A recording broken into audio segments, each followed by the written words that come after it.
그날 추석 아침 강혜자는 자신의 마지막 차례가 왔다는 것을 알고 있었습니다. 하지만 이번에는 자신이 게임의 규칙을 정하는 쪽이었죠. 새벽 5시부터 일어나 차례상을 준비하는 혜자의 손길은 여느 때와 다름없이 정성스러웠습니다.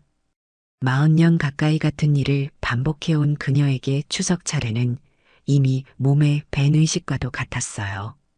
부엌에서 나무를 묻히고 전을 부치는 혜자의 모습은 평소와 다르지 않았습니다. 하지만 자세히 보면 뭔가 달랐어요. 평상시보다 더 꼼꼼하게, 더 신중하게 모든 것을 준비하고 있었거든요. 마치 마지막이라는 것을 알고 있는 것처럼 말이죠. 어머니, 일찍 일어나셨네요. 첫째 아들 이상우가 부엌으로 들어왔습니다. 평소보다 이른 시간임에도 불구하고 상우는 어머니를 도우려 나섰죠. 제가 도와드릴게요. 혜자는 고개를 저으며 미소를 지었습니다. 괜찮다. 내가 할 일도 많잖니. 아이들 깨우고 준비시켜라. 그녀의 목소리는 언제나처럼 차분했습니다. 상우는 어머니의 말씀을 따라 아이들을 깨우러 갔어요. 혜자는 혼자 남은 부엌에서 잠시 멈춰 섰습니다. 싱크대 위에 놓인 술병을 바라보며 깊은 한숨을 쉬었어요. 그 술병 안에 무엇이 들어있는지 그녀는 이미 알고 있었습니다. 한 달 전부터 며느리의 이상한 행동을 눈치챘거든요. 오전 7시가 되자 상우의 아내와 아이들이 일어났습니다. 아이들은 할머니에게 달려가 안겼어요. 할머니, 안녕하세요. 우리 예쁜 손주들 일찍 일어났네. 혜자는 아이들을 꼭 안아주었습니다. 이 순간만큼은 진짜 행복한 할머니였어요. 아이들의 맑은 웃음소리가 부엌 전체를 밝게 만들었습니다. 오전 8시가 되자 둘째 아들 이상훈과 며느리 박지수가 도착했습니다. 지수는 예의상 인사를 건넸지만 그녀의 표정에는 어딘가 차가운 기색이 스며 있었어요. 어머니, 고생 많으셨어요. 저희가 늦었나요? 아니다. 딱 맞게 왔네. 혜자는 지수를 바라보며 답했습니다. 그 순간 두 사람의 시선이 마주쳤죠. 겉으로는 평범한 시어머니와 며느리의 대화였지만 공기 중에는 묘한 긴장감이 흘렀습니다. 지수는 시어머니의 시선을 피하며 가방을 내려놓았어요. 그녀의 손이 미세하게 떨리고 있었습니다. 오늘 계획한 일을 생각하면 긴장이 될 수밖에 없었거든요. 하지만 혜자는 그 모든 것을 이미 알고 있었어요. 지수야, 고생했다. 차례상 차리는 거 도와줄래? 혜자가 며느리에게 말했습니다. 네, 시어머니. 지수는 어쩔 수 없이 부엌으로 따라왔어요. 혜자와 함께 있는 것이 불편했지만 거부할 수도 없었습니다. 두 사람이 나란히 서서 음식을 준비하는 모습은 평화로워 보였어요. 하지만 둘 다 속으로는 다른 생각을 하고 있었습니다. 혜자는 며느리의 계획을 어떻게 뒤집을지 생각하고 있었고, 지수는 어떻게 들키지 않고 계획을 실행할지 고민하고 있었거든요. 가족들이 모두 모이자 혜자는 성묘 준비를 마쳤습니다. 제사상에 올릴 음식들을 정성스럽게 포장하고 술병을 가방에 넣었어요. 그 술병을 들고 있는 혜자의 손이 잠시 멈췄습니다. 마치 무엇인가를 확인하는 듯한 표정이었죠. 자, 이제 갈까? 혜자의 목소리에는 평상시와 다른 결의가 담겨 있었습니다. 하지만 아무도 그것을 눈치채지 못했어요. 아니, 정확히는 눈치채려 하지 않았습니다. 가족들은 각자의 생각에 잠겨 있었거든요. 차에 오르면서 지수는 시어머니를 힐끗 바라봤습니다. 혜자는 창밖을 바라보며 무언가를 생각하고 있는 듯 했어요. 지수의 입가에는 거의 눈에 띄지 않을 정도의 미소가 스쳤습니다. 그녀는 오늘이 모든 것이 끝나는 날이라고 생각하고 있었거든요. 하지만 혜자는 달랐습니다. 그녀에게 오늘은 끝이 아니라 시작이었어요. 40년 동안 참고 견뎌온 것들을 정리할 시간이 온 것이죠. 그녀는 이미 모든 것을 알고 있었고 모든 것을 준비해 두었습니다. 차 안의 정적 속에서 두 여자의 숨막히는 심리전이 벌어지고 있었어요. 가족 묘지에 도착했을 때는 오전 10시가 넘어 있었습니다. 가을 햇살이 따스하게 내리쬐는 평화로운 오후였어요. 다른 성묘객들도 여러 명 와 있었죠. 아이들의 웃음소리와 어른들의 정담이 어우러져 정겨운 분위기를 만들고 있었습니다. 혜자는 능숙한 손놀림으로 제사상을 차렸습니다. 40년 가까이 해온 일이라 눈을 감고도 할 수 있을 정도였어요. 상우와 상훈이 잔디를 정리하고 묘비를 닦는 동안 지수는 멀찍이 떨어져 서서 휴대폰을 만지작거리고 있었습니다.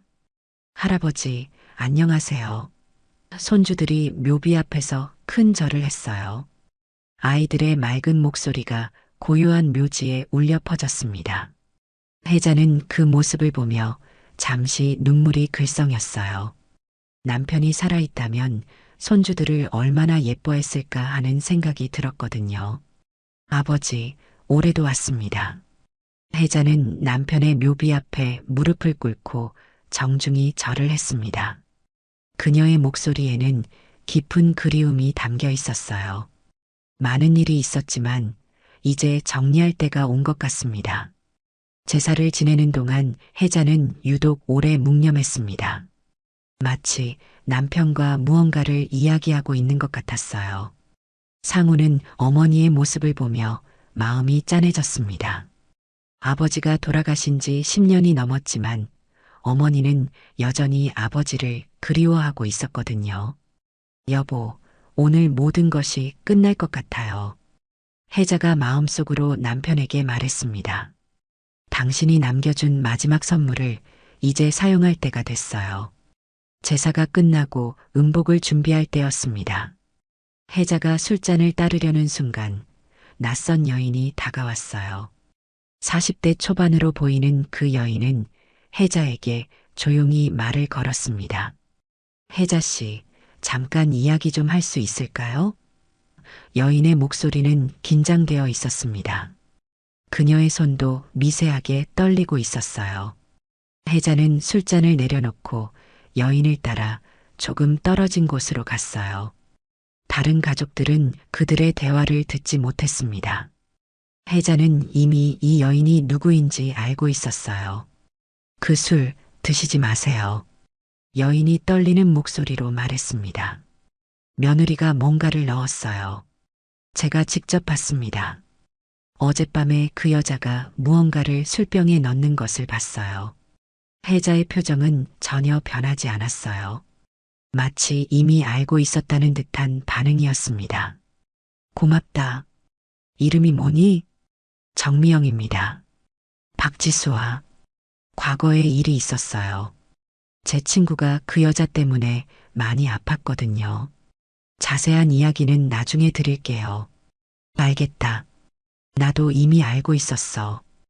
혜자가 조용히 말했습니다.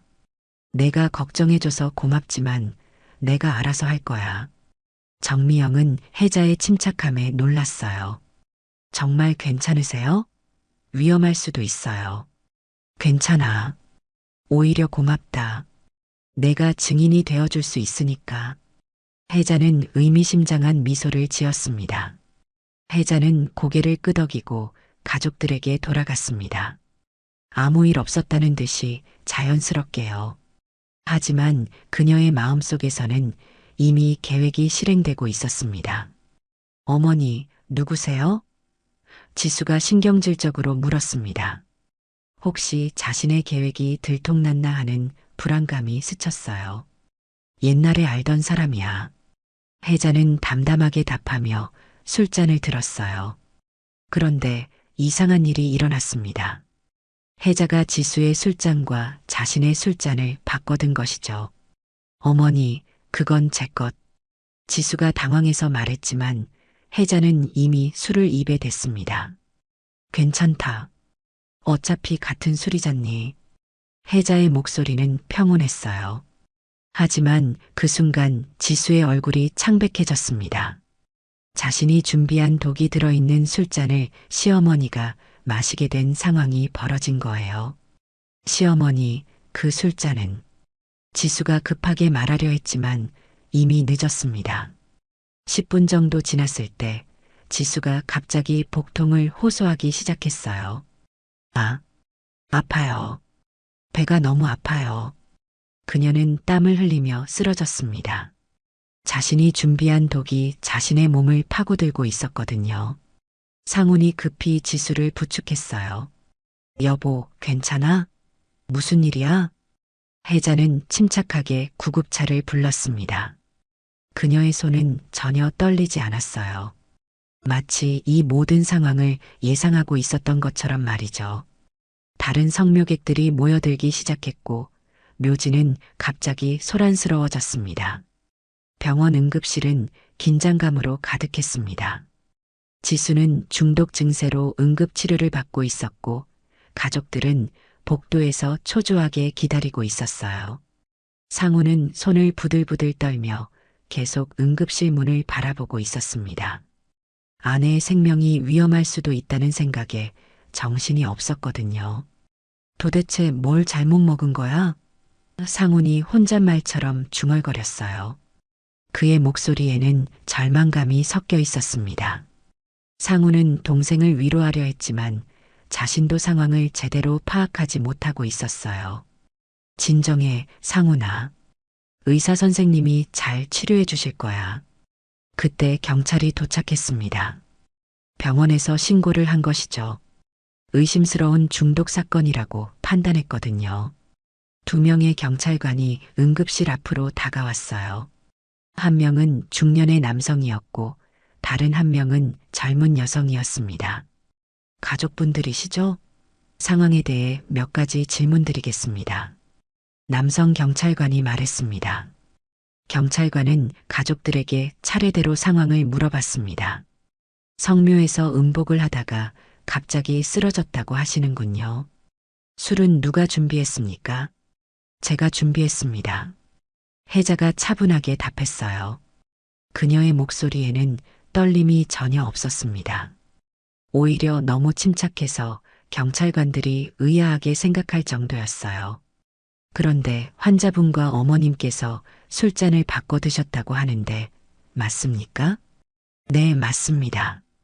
혜자는 거짓말 하나 없이 솔직하게 답했습니다. 상훈이 어머니를 날카롭게 바라봤어요. 어머니, 설마. 그의 목소리에는 의심이 섞여 있었습니다.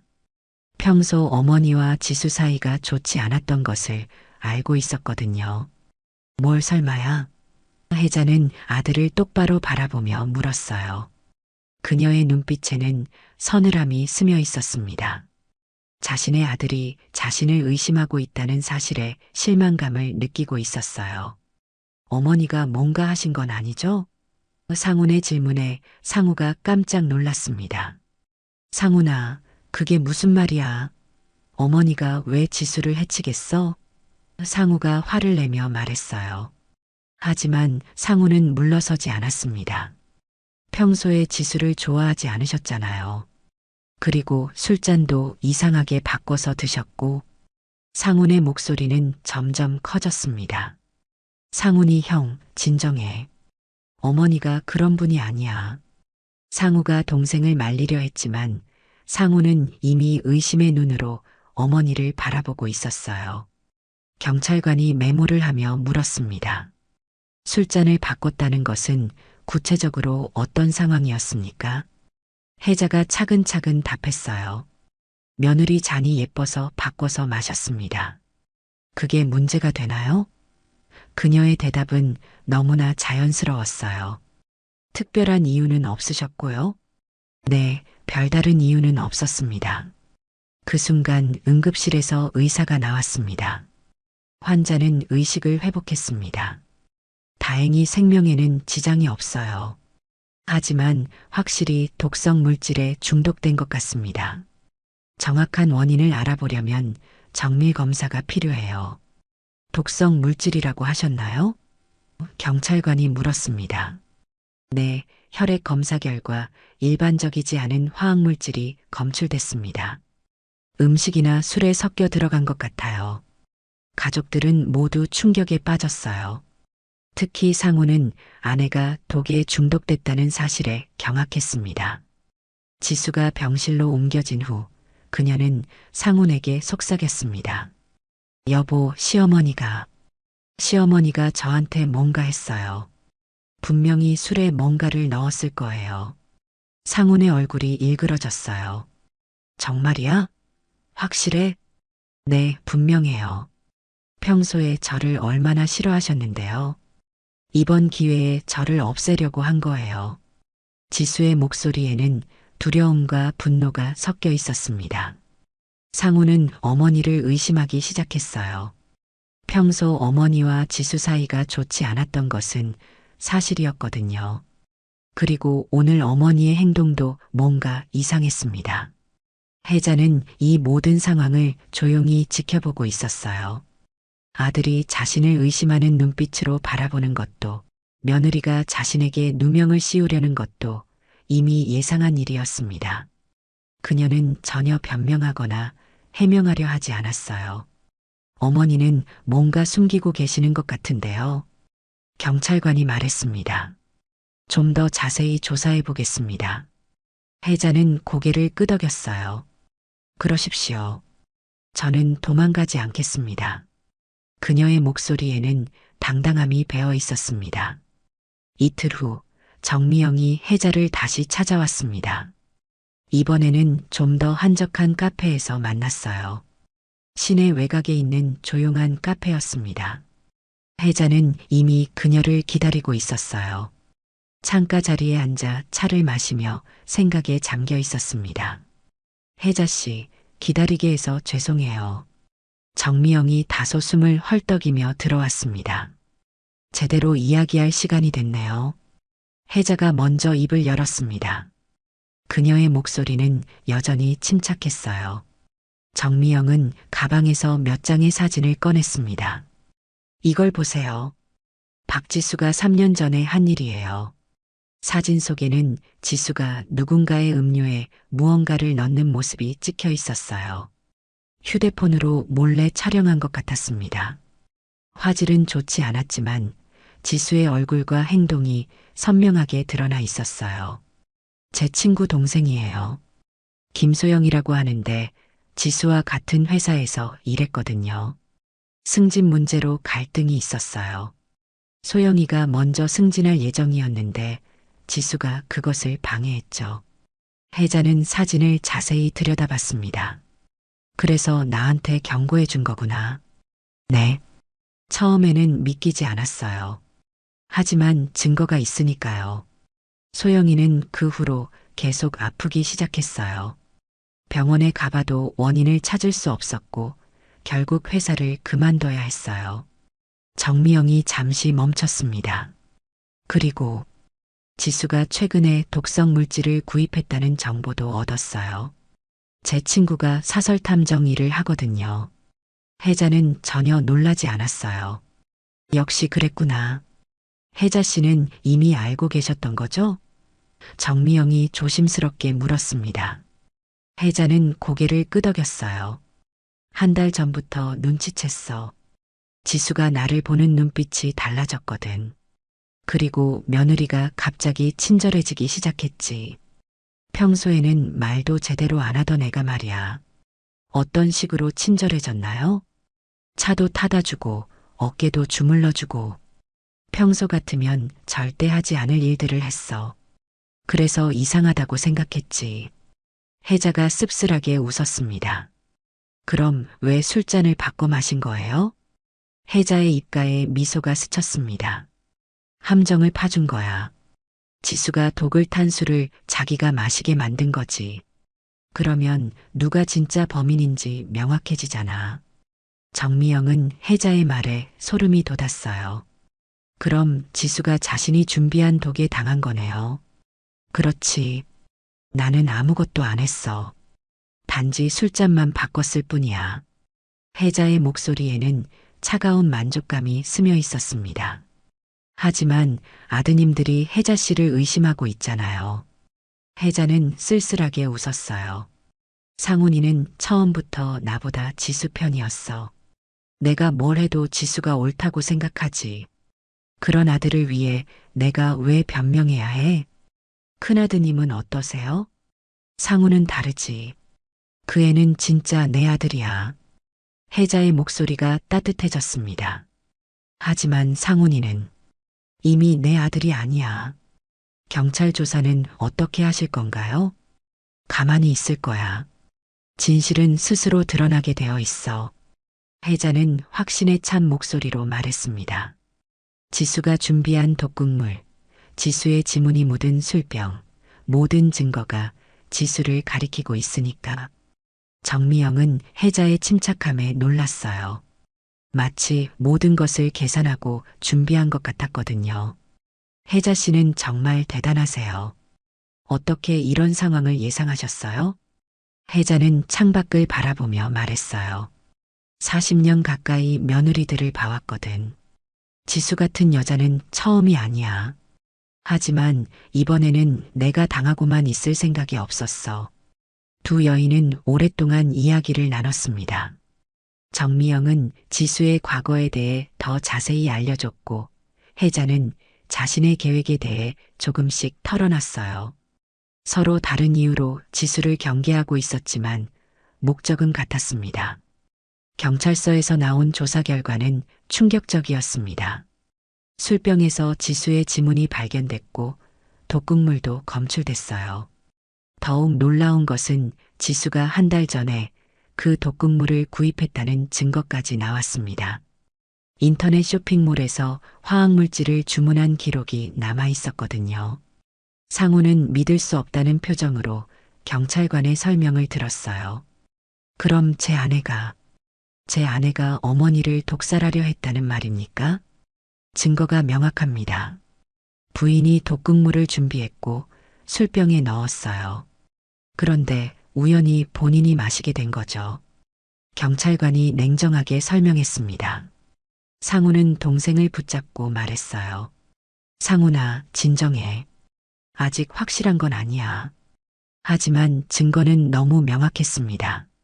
지수의 휴대폰에서는 독극물에 대한 검색 기록까지 나왔어요. 어떻게 사용하는지, 얼마나 치명적인지에 대한 정보들이 가득했습니다. 지수는 병실에서 울부짖었어요. 아니에요. 제가 그런 짓을 리가 없어요. 시어머니가 저를 함정에 빠뜨린 거예요. 간병하던 간호사가 지수를 진정시키려 했지만 지수는 계속 소리를 질렀습니다. 저는 무고해요. 누가 저를 도와주세요. 하지만 아무도 그녀의 말을 믿지 않았습니다. 증거가 너무나 명확했거든요. 오히려 병원 직원들은 지수를 위험한 인물로 여기기 시작했어요. 상우는 완전히 혼란에 빠져 있었어요. 아내를 믿고 싶었지만 증거 앞에서는 어쩔 수 없었습니다. 그는 몇 시간 동안 병실 복도를 왔다 갔다 하며 고민했어요. 결국 상우는 어머니에게 가서 무릎을 꿇고 사과했어요. 어머니, 죄송합니다. 제가 어머니를 의심했어요.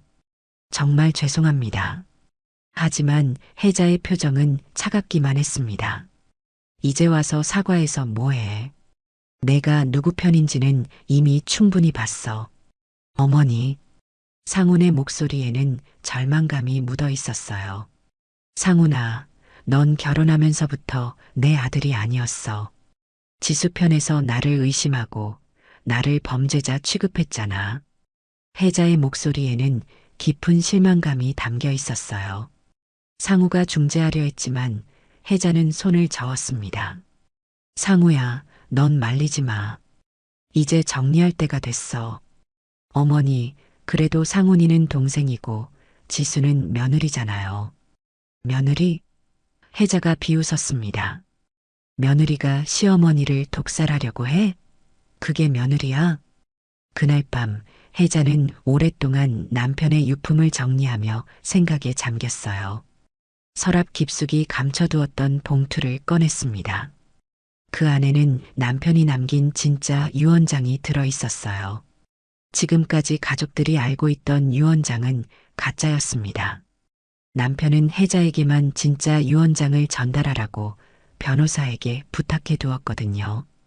진짜 유언장에서 남편은 모든 재산을 혜자에게 위임했고 혜자가 생전에 자유롭게 분배할 수 있도록 했어요. 그리고 만약 혜자가 위험에 처하면 모든 것을 혜자 명의로 바꿀 수 있는 권한도 남겨두었습니다. 남편은 이미 10년 전에 이런 상황을 예견했던 것 같았어요. 혜자는 이미 한 달 전에 모든 재산을 자신의 명의로 바꿔두었어요. 지수의 위험한 기운을 느꼈을 때부터 말이죠. 은행에 가서 모든 통장과 부동산을 자신의 이름으로 옮겨놨습니다. 여보, 이제 마지막 정리를 할 때가 됐네요. 혜자는 남편의 사진을 바라보며 속삭였습니다. 우리 아들들 중에 누가 진짜 아들인지 보여줄게요. 그녀는 변호사에게 전화를 걸었어요. 내일 가족들을 모두 모아주세요.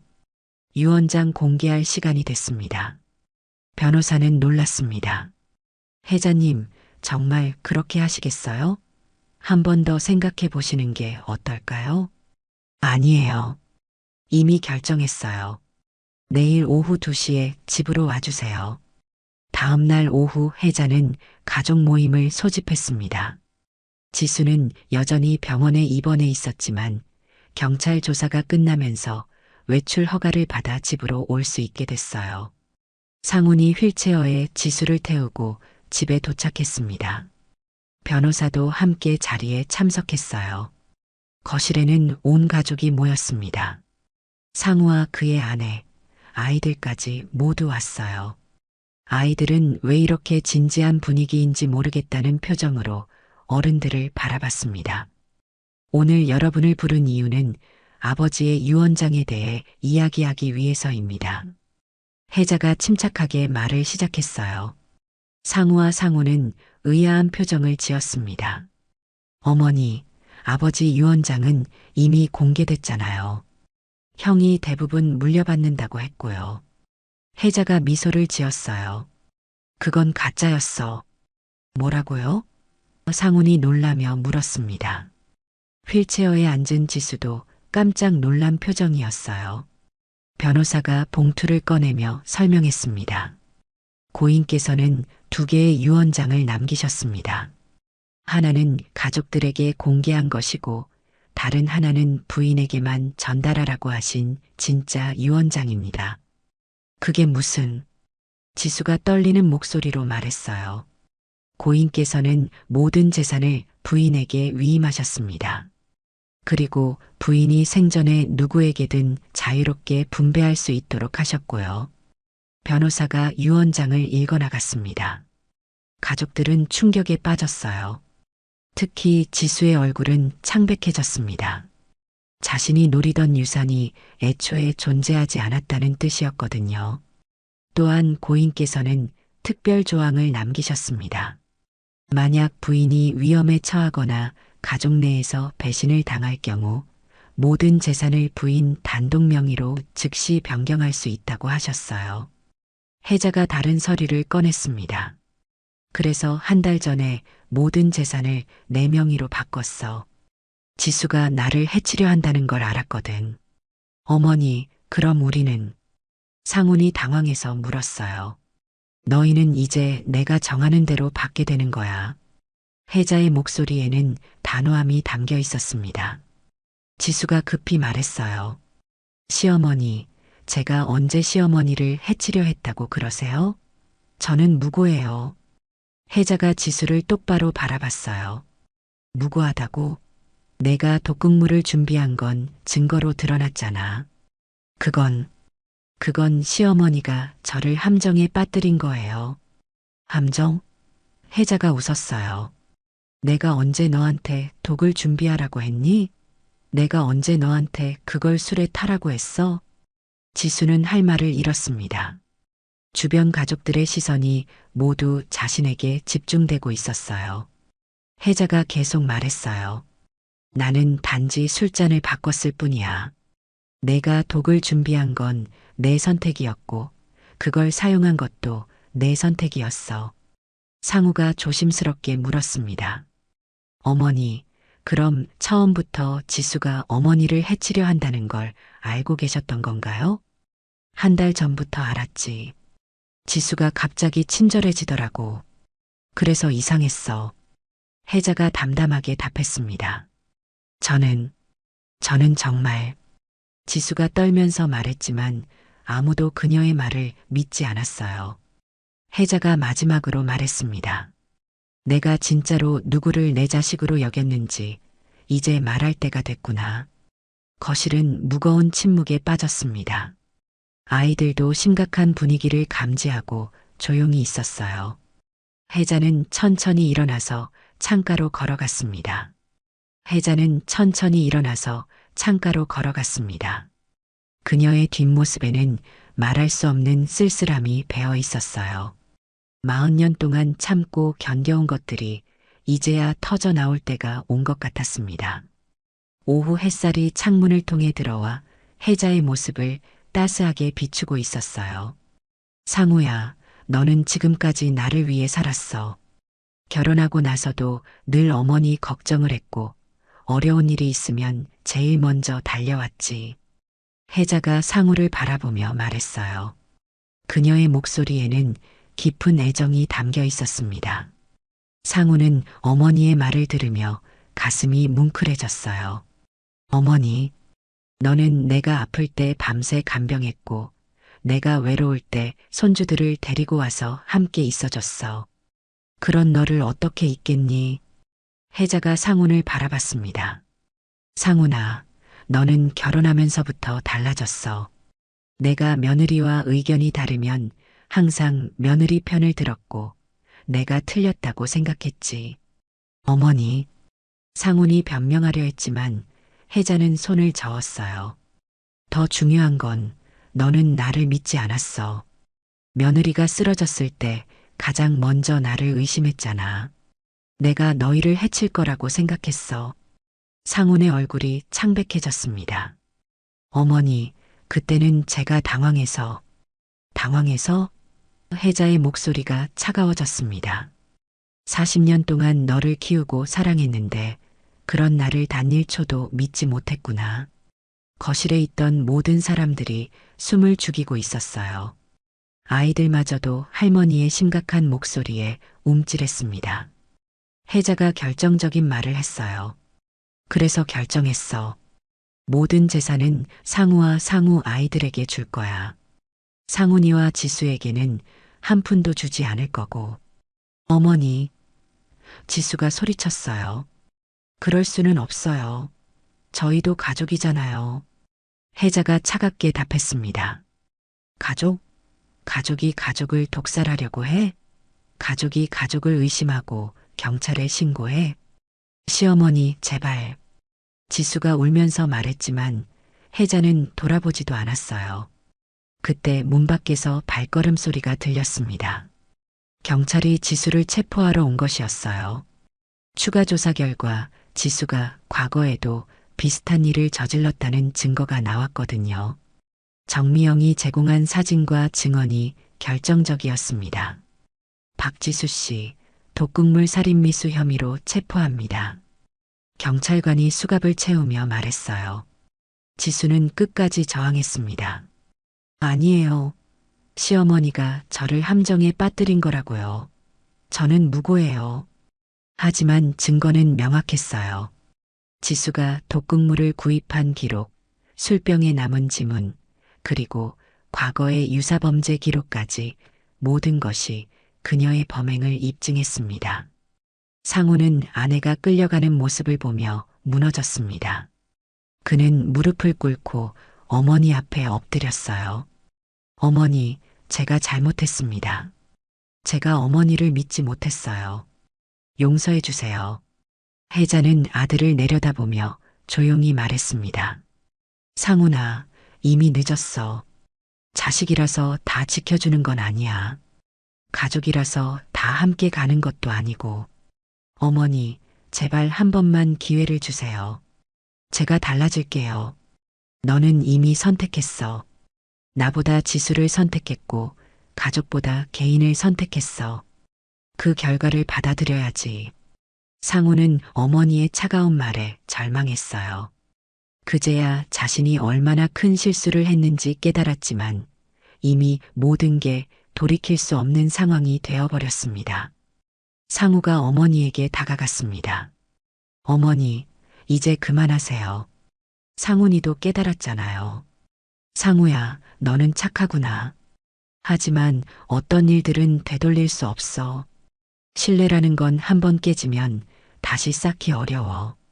혜자는 창밖을 바라보며 말했습니다. 이제 정말 끝났구나. 한 달 후 혜자는 상우 가족과 함께 가족 사진을 찍었습니다. 손주들이 할머니 곁에서 환하게 웃고 있었어요. 오랜만에 평화로운 가족의 모습이었습니다. 사진작가가 찍은 가족 사진에는 진짜 행복한 미소들이 담겨 있었어요. 할머니, 우리 다음에 또 놀러 와도 돼요?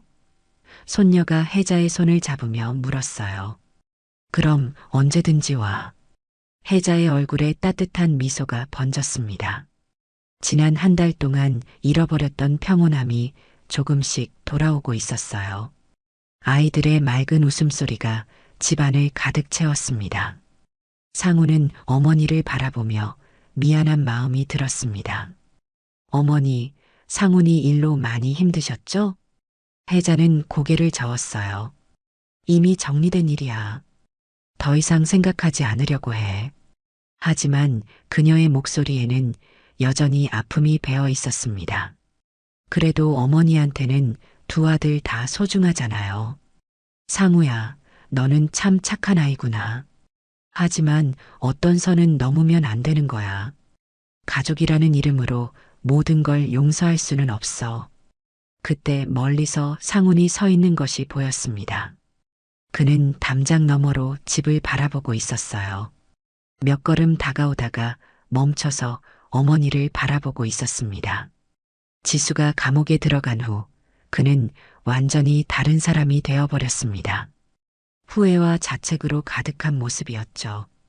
상훈의 모습은 말할 수 없이 초라했어요. 한 달 사이에 많이 야위었고 옷차림도 예전 같지 않았습니다. 그는 매일 이렇게 집 앞에 와서 어머니를 바라보곤 했어요. 혜자는 상훈을 봤지만 외면했습니다. 그녀에게 상훈은 이미 남의 아들이 되어버렸어요. 아무리 피가 섞인 자식이라 해도 한 번 깨진 신뢰는 쉽게 회복되지 않았습니다. 상훈은 한참을 서 있다가 결국 돌아섰습니다. 그의 뒷모습은 말할 수 없이 쓸쓸했어요. 어머니의 용서를 구하고 싶었지만 다가갈 용기가 나지 않았습니다. 상우가 어머니에게 말했습니다. 어머니, 그래도 상훈이한테 한 번 기회를. 상우야, 착한 마음은 고맙지만 안 돼. 어떤 일들은 돌이킬 수 없어. 사진을 다 찍은 후 혜자는 혼자 남편의 제사상 앞에 앉았습니다. 그녀는 가방에서 작은 사진 한 장을 꺼냈어요. 어릴 적 상훈과 함께 웃고 있는 사진이었습니다. 사진은 여러 번 접혔다 펴졌다를 반복해서 구겨져 있었어요. 여보, 내가 너무 냉정했을까요? 혜자가 남편의 사진을 바라보며 속삭였습니다. 하지만 배신당한 마음을 어떻게 해야 할지 모르겠어요. 그녀는 한참을 사진을 바라보다가 서랍 깊숙이 넣어버렸어요. 이제 정말로 모든 것을 정리할 때가 온 것 같았습니다. 과거의 아픈 기억들도 함께 묻어버리기로 했어요. 창밖으로 저녁 노을이 지고 있었어요. 혜자는 창가에 서서 노을을 바라봤습니다. 40년 동안 지켜온 가족이 이렇게 흩어질 줄은 몰랐지만 이제는 마음이 편했어요. 진짜 가족이 누구인지 확실해졌거든요. 상우가 어머니 곁으로 다가왔습니다. 어머니, 내일 아이들과 함께 성묘 가실래요? 혜자는 고개를 끄덕였어요. 그래, 아버지도 보고 싶어 하실 거야.